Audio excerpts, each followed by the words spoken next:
दोस्तों, आज हम बात करेंगे एक ऐसे मुद्दे पर जिसने पूरे देश को हिलाकर रख दिया है। यह मुद्दा सिर्फ एक सीरीज का नहीं है, बल्कि हमारे समाज और संस्कृति पर हो रहे हमलों का प्रतीक बन गया है। नेटफ्लिक्स की series IC 814 the Kandahar hijack ने लोगों के दिलों में गुस्सा भर दिया है। इस सीरीज ने न केवल हमारे इतिहास को तोड़ मरोड़ कर पेश किया है, बल्कि हमारे जख्मों को भी हरा कर दिया है। बहुत से लोगों का मानना है कि यह सीरीज हमारे धर्म के खिलाफ है। धार्मिक नेताओं ने भी इस पर कड़ी प्रतिक्रिया दी है और इसे तुरंत बैन करने की मांग की है। क्या सच में OTT प्लेटफॉर्म्स को इतनी आजादी दे दी गई है कि वो हमारी आस्था का मजाक उड़ाए? क्या यह सही है कि मनोरंजन के नाम पर हमारी भावनाओं को ठेस पहुंचाई जाए? क्या नेटफ्लिक्स भूल गया है कि वो भारत में काम कर रहा है? क्या उन्हें हमारे देश की संवेदनाओं का कोई ख्याल नहीं है? देश की जनता चुप नहीं बैठेगी। लोग अब सड़कों पर उतर आए हैं और अपनी आवाज बुलंद कर रहे हैं। यह आक्रोश अब सड़कों पर उतरेगा। यह सिर्फ एक सीरीज का विरोध नहीं है, बल्कि हमारी संस्कृति और आस्था की रक्षा का संकल्प है। 19 अगस्त एक काला दिन। इस दिन ने देश की आत्मा को झकझोर कर रख दिया। जिस दिन नेटफ्लिक्स पर IC 814 the Kandahar hijack release हुई और इसने पूरे देश में भूचाल ला दिया। सोशल मीडिया पर गुस्से की लहर दौड़ गई और हर कोई इस सीरीज के खिलाफ आवाज उठाने लगा। इस सीरीज में 1999 में हुए कंधार विमान अपहरण को दिखाया गया है।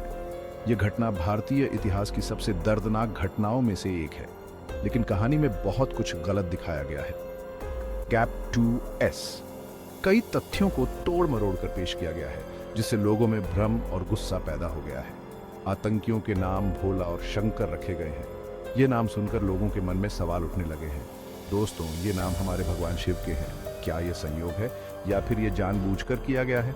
नहीं, यह एक सोची समझी साजिश है हिंदू धर्म को नीचा दिखाने की। यह एक गहरी साजिश है जो हमारे धार्मिक भावनाओं को ठेस पहुंचाने के लिए रची गई है। नेटफ्लिक्स ने जानबूझकर ऐसा किया है।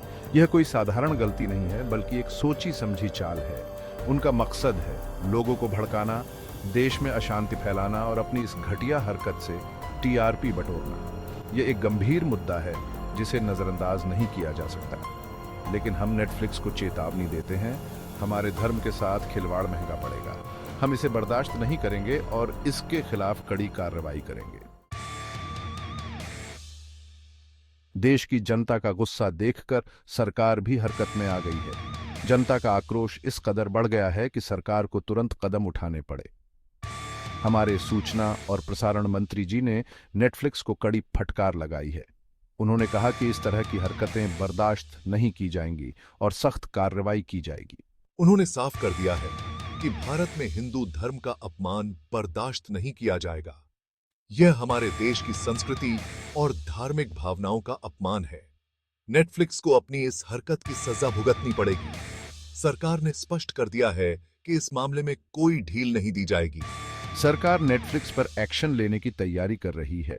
इस मामले को लेकर संसद में भी चर्चा हो रही है। हो सकता है कि नेटफ्लिक्स पर जुर्माना लगाया जाए और यह जुर्माना काफी भारी हो सकता है, या उसका लाइसेंस भी रद्द किया जा सकता है। यह कदम उठाने से अन्य कंपनियों को भी सख्त संदेश जाएगा। यह भारत सरकार की सख्ती का ही नतीजा है कि नेटफ्लिक्स की India content head Monika Shergill को माफी मांगनी पड़ी है। उन्होंने कहा कि भविष्य में इस तरह की गलती नहीं दोहराई जाएगी, लेकिन केवल माफी मांगने से काम नहीं चलेगा।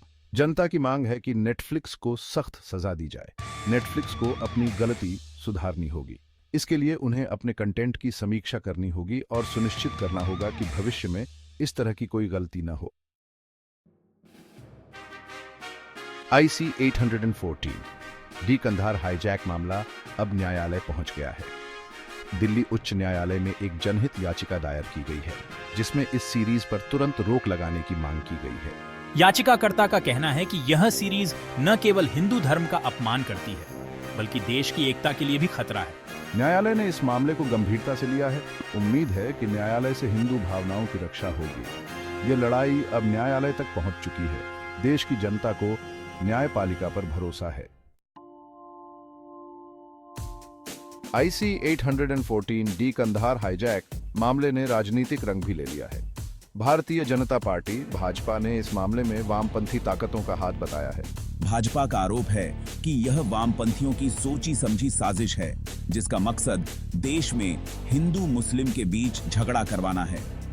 भाजपा ने मांग की है कि इस मामले की उच्च स्तरीय जांच होनी चाहिए और दोषियों को कड़ी से कड़ी सजा मिलनी चाहिए। कहा ये मामला अब राजनीतिक अखाड़े में पहुंच चुका है। देखना होगा कि इसका क्या परिणाम निकलता है। दोस्तों, IC 814 दी कंधार हाईजैक मामला बेहद नाजुक है। ये केवल एक वेब सीरीज का मामला नहीं है, बल्कि देश की आस्था और एकता से जुड़ा मामला है। सरकार, न्यायालय और जनता सभी को मिलकर इस मामले का हल निकालना होगा। हमें ऐसे लोगों के खिलाफ एकजुट होकर लड़ना होगा जो हमारे धर्म और देश को बदनाम करना चाहते हैं। आपकी इस मामले में क्या राय है? हमें कमेंट करके जरूर बताएं।